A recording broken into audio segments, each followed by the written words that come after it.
Hello mga mi, so tutorial na naman po ulit tayo ng paggawa po ng hair clips. So, ang gagamitin ko po ngayong material ay gross green ribbon na 2.5 cm. Ganitong design na naman po yung gagawin po natin.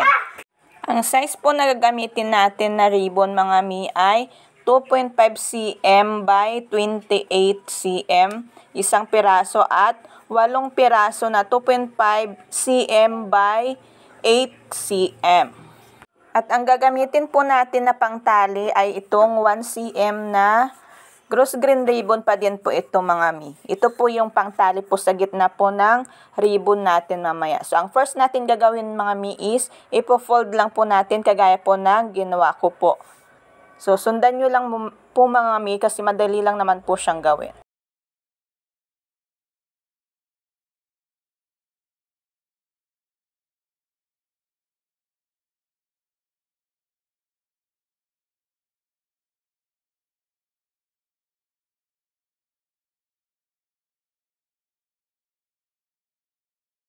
So, pagdidikitin lang po natin ito mga mi. So, ipasok nyo lang po yan siya dyan sa gitna po ng isang ginawa po natin na ribbon.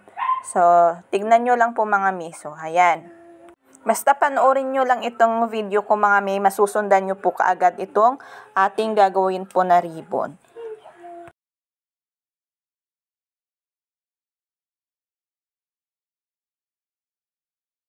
Kung kanina mga mi ay pa-right po yung pag-fold po natin, ngayon naman po ay pa-left naman po. So, bali, 4 na piraso na right ang pag-fold at saka 4 din po na piraso na pa-left din po yung pag-fold. So, tignan nyo lang mga mi yung ginagawa ko po. Sigurado po ako na masusundan nyo din po kaagad kasi madali lang naman po itong gawin. After natin ma-fold yung 8 cm natin na ribbon mga mi, ay ganito na po yung magiging itsura niya. So, dalawang left side at dalawang right side po yung magkapare. So, ganito lang mga mi. Tatahiin lang po natin yung dalawang right side at saka sasali din po natin sa pagtahi yung dalawang left side. So, tignan nyo lang po mga mi ha, kasi madali lang naman po itong gawin.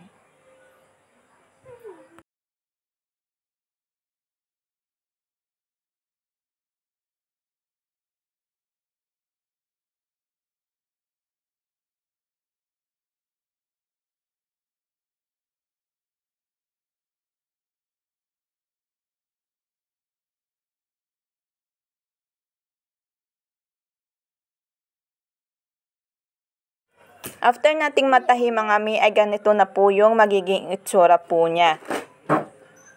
After nating matahi mga mi, ay ididikit na po natin siya gamit po ang glue stick.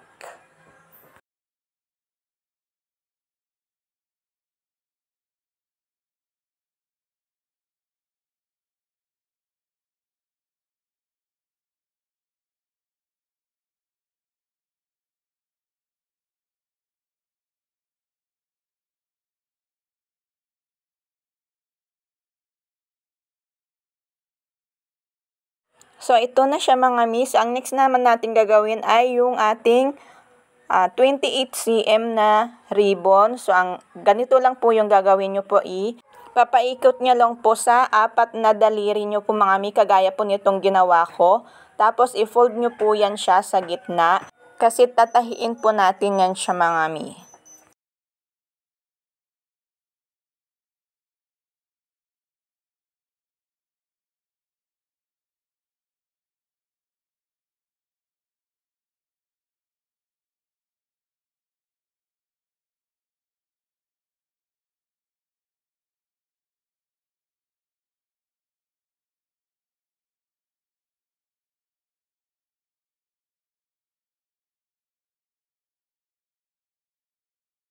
So, after po nating matahi mga mi, ay ganito na po siya. So, guguntingan lang po natin dito sa magkabilang dulo para kahit paano is may another design pa po siya.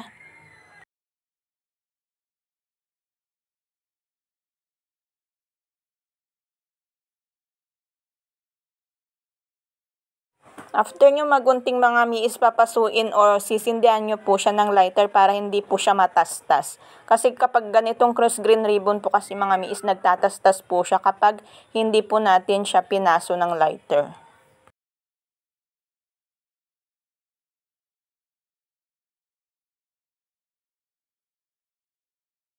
So, ang next natin gagawin mga mi is pagpapatungin na po natin yung dalawang ribbon po na ginawa po natin. So, maglalagay lang po tayo ng stick glue dito po sa ating 28 cm.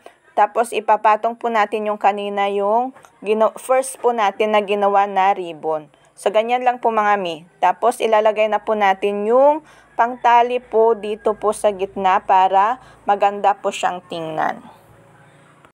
Lagyan lang po natin siya ng stick glue mga mi bago po natin paikutin po dito sa gitna ng ating ribbon. So, ito na po siya mga mi. So, maglalagay lang po tayo ng pearl po dito sa gitna po ng ating ginawang ribbon.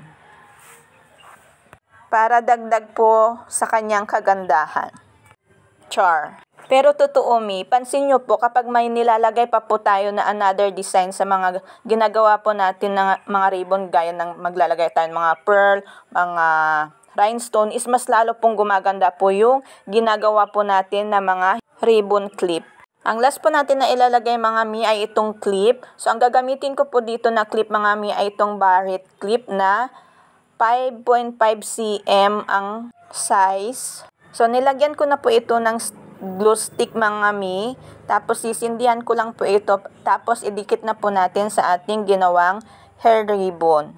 So ganito po talaga yung ginagawa ko mga mi, nilalagyan ko po muna ng glue stick yung aking mga clip bago, tapos sisindihan ko po siya ng lighter bago ko po siya idikit po sa aking mga ginagawang mga hair bow or mga hair ribbon. So ito na mga mi yung mga ginawa po natin na hair bow clip. So, another design na naman po ulit ito mga mi. So, yun lang po. Thank you for watching mga mi.